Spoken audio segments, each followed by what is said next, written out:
नमस्ते, मेरा नाम है जुनागली और मैं हूं दक्षिण कोरिया का निवासी। हमारे चैनल कोरिया का लाला में आपका स्वागत है। एग्जाम पास आ रहा है, लेकिन जब भी एग्जाम पास आता है ना, तो डेस्क पर बैठने का मन ही नहीं करता कि पढ़ाई करना तो दूर की बात है। अभी थोड़ी देर पहले तक बिस्तर पे लेटा हुआ था, सोचा आप लोगों के लिए वीडियो बना के सो जाता हूं। तो आज के इस वीडियो में मैं कोरिया में 24 साल तक कोरिया के अंदर एजुकेशन के अंदर पढ़ने वाले एक स्टूडेंट के नजर से कोरिया में इंग्लिश एजुकेशन का सिस्टम कैसा होता है, मैं इसका सारा विवरण आप लोगों को देने वाला हूं। तो आओ यार, शुरू करते हैं बिना किसी ब्लैक बक के। लेकिन वीडियो शुरू करने से पहले मैं आप लोगों को आज के टॉपिक से संबंधित एक मस्त जबरदस्त ऐप के बारे में बताना चाहता हूं। क्या आपको भी अंग्रेजी बोलने में दिक्कत का सामना करना पड़ता है, या फिर क्या आप भी अपने अच्छे अंग्रेजी बोलने वाले दोस्तों के बीच में अपने आप को घेरा हुआ महसूस करते हैं, या फिर क्या आप भी सिर्फ किसी एक विदेश भाषा को प्रभावी ढंग से सीखने का तरीका ढूंढना चाहते हैं? अगर इन तीनों में से कोई एक भी समस्या आपके साथ हो तो कैम्बली नाम का एक एप्लीकेशन है जो कि आपके हर काम आ सकता है। ये एक ऐसा एप्लीकेशन है कि आप अपने घर बैठे अपने नीड के हिसाब से स्पीकिंग इंग्लिश या फिर बिजनेस इंग्लिश वगैरह अपने पसंदीदा कोर्स को चुनकर अपने पसंदीदा टाइम पर अपने खुद के हिसाब से इंग्लिश स्पीकिंग कंट्री से बिलोंग करने वाले ट्यूटर यानी टीचर को चुनकर आप वन बाय वन उनसे फेस टू फेस बात कर सकते हैं। I served, yes. In the army for 2 years with an Ah, S. yes. I served in the army for 2 years. Yeah. I bet you got even more healthy. I know Koreans in general are very slim and healthy, but you must have got very fit in those 2 years because you must exercise every day, right? और अगर आप इस application को download करके मेरा दिया हुआ code screen पर नजर आ रहा है ना, इस कोड को डालोगे तो 3 महीने तक आपको 22% का डिस्काउंट में मिल जाएगा। तो जाओ यार, नीचे मैंने एप्लीकेशन का लिंक दिया हुआ है, जाके डाउनलोड करो और जो इंग्लिश प्रैक्टिस करना चाहते हैं उस एप्लीकेशन के द्वारा बेझिझक करो। तो आओ यार, अब सच्ची में वीडियो शुरू करते हैं। देखो, यहां पे किंडरगार्टन जो होता है ना, जैसे कि इंडिया में जिसको प्ले स्कूल बोलते हैं, प्ले स्कूल तक वैसे वो तो कोई इंपॉर्टेंट है नहीं, यानी कि कोई नेसेसरी नहीं है कि उसमें अपने बच्चे को भेजे ना भेजे, ऐसा कोई नियम नहीं है। लेकिन मेरे को तो भेज दिया गया। और कई प्ले स्कूल में इंग्लिश का सब्जेक्ट 1 या 2 बनाया हुआ है, क्योंकि दुनिया के हर मम्मी पापा चाहते हैं कि मेरा बेटा या मेरी बेटी बाकी बच्चों से थोड़ा आगे निकल जाए, क्योंकि उनको गली के दूसरे गली के शर्मा जी के बेटे को तो पीछे छड़वाना ही है ना। ये माइंडसेट दुनिया के हर पेरेंट्स में देखने को पाए जाते हैं। इसलिए जब मेरे जमाने का था तो मैंने 2 बार अपना प्ले स्कूल बदला। तो पहले वाले प्ले स्कूल में इंग्लिश का सब्जेक्ट था नहीं, और दूसरे प्ले स्कूल में मैं आ गया ना, तो उसमें इंग्लिश का सब्जेक्ट था। हमें ABCD उसके वगैरह ऐसे ऐसे चीजें पढ़ाई जाती है। A for Apple, B for boy, C for car, D for driver, ऐसे। मतलब उसके बाद हम जब प्राइमरी स्कूल में आते हैं, यानी कि इससे हम नेसेसरी एजुकेशन कहते हैं, यानी कि प्राइमरी स्कूल से नेसेसरी एजुकेशन शुरू हो जाता है। और यहां पे जैसे पहली क्लास सेकंड क्लास तक इंग्लिश का कोई सब्जेक्ट नहीं रहता, यानी कि हम कोरिया के स्टूडेंट कानूनी तौर पर पहली बार इंग्लिश सब्जेक्ट को तब देखते हैं जब वो प्राइमरी स्कूल के 3rd क्लास में आ जाते हैं। वैसे आप लोगों को एक और बात बता देता हूं कि यहाँ पे प्राइमरी स्कूल के 6th क्लास होती है, यानी कि 6 इयर्स तक बच्चे को वहां पे पढ़ना पड़ता है। और जब बच्चे तीसरे क्लास में उठ जाता है ना, तब ऑफिशियल रूप से इंग्लिश का सब्जेक्ट लॉन्च हो जाता है, और उसमें हमें A से Z तक पहले से लेकर अंत तक फिर से पढ़ाया जाता है। लेकिन एक्चुअली क्या होता है ना, कि जैसे हर पेरेंट्स एक तरह जैसे सोचता है। जैसे मैंने आपको थोड़ी देर पहले बताया कि अपने बच्चे को स्कूल में भर्ती करवाने से पहले A से Z तक या फिर हाई से लेकर हाई वैल्यू तक इतना तो अंग्रेजी पढ़ाकर ही भेजते हैं, तो वैसे उसका कुछ खास मतलब नहीं रहता। इस तरह से अल्फाबेट पूरी तरह से रटने के बाद हमें 3 मुख्य वाक्य सिखाए जाते हैं, यानी hi, how are you, I am fine, thank you and you. यानी कि मेरे जमाने में कोरिया के प्राइमरी स्कूल में पढ़ने वाले सारे कोरियन स्टूडेंट्स को ना ये 3 सेंटेंस तो जरूर याद होंगे। Hi, hello how are you, I am fine thank you and you. यानी कि मानो हाउ आर यू के बाद अगर कोई हाउ आर यू से अपना सवाल करे तो फिर उसके जवाब आई am fine thank you and you के अलावा कोई जवाब एग्जिस्ट ही नहीं करता हो। यानी कि आजकल के मुझे लगता है एजुकेशन सिस्टम में थोड़ा बहुत बदलाव आया होगा।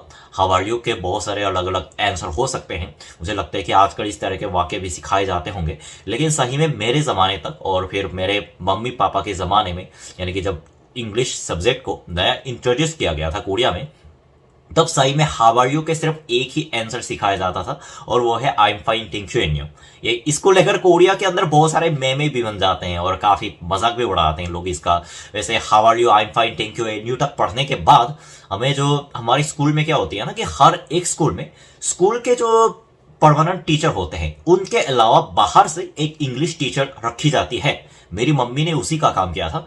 बाहर से इंग्लिश के टीचर यानी बच्चों को अच्छे रूप से इंग्लिश पढ़ाने के लिए इंग्लिश टीचर को रखा जाता है और उस टीचर के सामने हमें क्या करना पड़ता है कि इंग्लिश की जो किताबें दी जाती थी ना, मुझे याद है कि काफी छोटी सी किताब थी, उसमें इस तरह के कुछ सेंटेंस लिखे हुए थे, यानी कि ज्यादा मुश्किल सेंटेंस नहीं थे, जैसे कि डॉक्टर के पास जाते क्या बोलना है और फिर इस एप्पल का दाम क्या है, ऐसी जो चीजें होती है ना, इसको हमें पूरा रटवा के उस टीचर के सामने याद करके बोलना होता था। इस तरह 3 साल तक इंग्लिश की क्लास चलती है और थोड़े बेसिक चीजें सिखाई जाती है।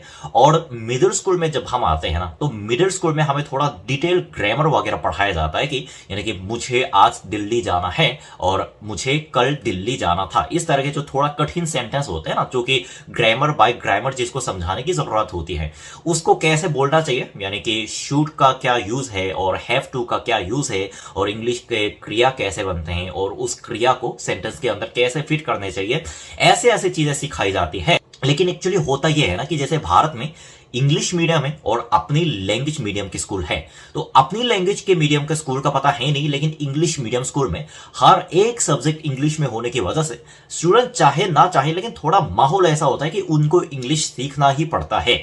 लेकिन जैसे आप लोगों को तो पता है कि कोरिया में इंग्लिश मीडियम नाम का स्कूल तो कोई नामो निशान है ही नहीं, कोई भी नहीं है।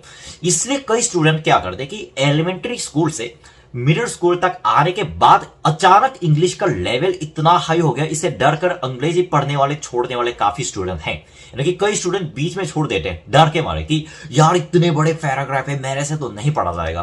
मतलब मैंने भी ऐसे ही किया था। और उसके बाद जब हम हाई स्कूल में आते हैं ना, इंडिया में यूनिवर्सिटी एग्जाम का सिस्टम पता नहीं, लेकिन कोरिया में क्या होता है कि all over Korea university entrance exam होता है, जिसको हम सुनन कहते हैं। उसमें अच्छे मार्क्स लाना इतना बहुत ज्यादा इंपॉर्टेंट माना जाता है, क्योंकि उसके आधार पर हमारे यूनिवर्सिटी का डिसीजन हो जाता है। तो उसमें जो इंग्लिश के सवाल पूछे जाते हैं ना, इतने कठिन कठिन सवाल पूछे जाते हैं, इतने कठिन सवाल पूछे जाते हैं कि हाई स्कूल में आने के बाद अंग्रेजी सब्जेक्ट के जो लेवल होता है ना, बहुत ज्यादा हाई हो जाता है।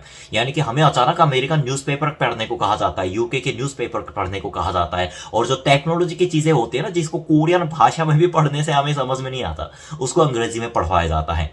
लेकिन कोरिया के इंग्लिश एजुकेशन में ना सबसे बड़ी यूनिक बात मैं आपको यह बताना चाहता हूं कि वैसे पैराग्राफ्स तो इंग्लिश में लिखे हुए हैं, लेकिन उसके सारे विवरण, एक्सप्लेनेशन और टीचर के लेक्चर, खास करके एग्जाम में भी वो सारे कोरियन में लिखे होते हैं। यहां तक सुनने के बाद कुछ लोगों को समझ में नहीं आया होगा। बेसिकली कहने का मतलब यह है कि हमें जो पैराग्राफ जो हमें पढ़ने को दिया जाता है ना, वो बेशक इंग्लिश में लिखा हुआ है, लेकिन उस पैराग्राफ को लेकर एग्जाम में जो क्वेश्चन पूछे जाएंगे और उसके बगल में जो एक्सप्लेनेशन लिखा हुआ है, वो इंग्लिश में नहीं बल्कि कोरियन भाषा में लिखा हुआ होता है। ये कोरिया और जापान और शायद चाइना में भी ऐसा होता होगा, लेकिन भारत में मैंने ये देखा है कि इंग्लिश के सब्जेक्ट में सिर्फ इंग्लिश में ही रहता है। यानी अगर इंग्लिश के ग्रामर को समझाना तो इंग्लिश के ग्रामर को इंग्लिश में ही समझाएंगे, और जाहिर सी बात है कि इंग्लिश के एग्जाम में सारे इंग्लिश के अक्षर लिखे होते हैं। यहां पे ऐसा नहीं है। यहां पे क्या है कि इंग्लिश के एक्सप्लेनेशन को हम कोरियन में करते हैं, और फिर एग्जाम की अगर बात आती है ना, तो यूनिवर्सिटी एंट्रेंस एग्जाम में भी ऐसा होता है कि पैराग्राफ्स तो इंग्लिश में लिखे हुए आएंगे, लेकिन उसके नीचे जो 4 से 5 आंसर जो होते हैं ना, जिनको चुनना होता है, वो कोरियन में लिखा हुआ होता है। इसलिए यहां पे एक बहुत फनी बात यह हो जाती है कि जो सही में बंदा अमेरिका या फिर कनाडा जैसे इंग्लिश स्पीकिंग कंट्री से अपने हाई स्कूल तक खत्म करके जो कोरिया में यूनिवर्सिटी एंट्रेंस एग्जाम देने आते हैं, वैसे उनको अपनी अंग्रेजी पर भरोसा है, क्योंकि जाहिर सी बात है कि उन्होंने अपना सारा करिकुलम अंग्रेजी में किया है, लेकिन उनको अंग्रेजी सब्जेक्ट में घंटा अच्छा मार्क्स नहीं मिल पाता, क्योंकि उनको पैराग्राफ्स तो सारा समझ में आ रहा है, लेकिन उनको आंसर ही समझ में नहीं आ रहे, क्योंकि जैसे मैंने थोड़ी देर पहले बताया कि आंसर सारे कोरियन भाषा में लिखे हुए हैं। इसलिए यहां पे कई बार ऐसा होता है कि अमेरिका या फिर कनाडा से पढ़कर आने वाले बच्चे जब कोरिया में अंग्रेजी में एंट्रेंस एग्जाम देते हैं तो उनको कई बार इस तरह की दिक्कत का सामना करना पड़ता है कि पैराग्राफ अंग्रेजी में होने के बावजूद भी उनको या तो कोरियन में लिखे हुए क्वेश्चन का मीनिंग ही समझ में नहीं आ रहा, और फिर क्वेश्चन का मीनिंग समझने के बाद भी उनके जो अंदर ऑप्शन होते हैं ऑप्शन का मीनिंग समझ में नहीं आ रहा, इसलिए कई बार वो लोग एग्जाम में फेल हो जाते हैं। तो बस यार आज के वीडियो में इतना ही। मैं उम्मीद करता हूं आप लोगों को हमेशा की तरह इस वीडियो के माध्यम से कुछ सीखने को मिल गया होगा। मैं वापस आऊंगा और मजेदार वीडियो के साथ, तब तक क्या करना है, सावधान रहना है, सुरक्षित रहना है। सीख एको सबक सबको। जय साउथ कोरिया, जय हिंद।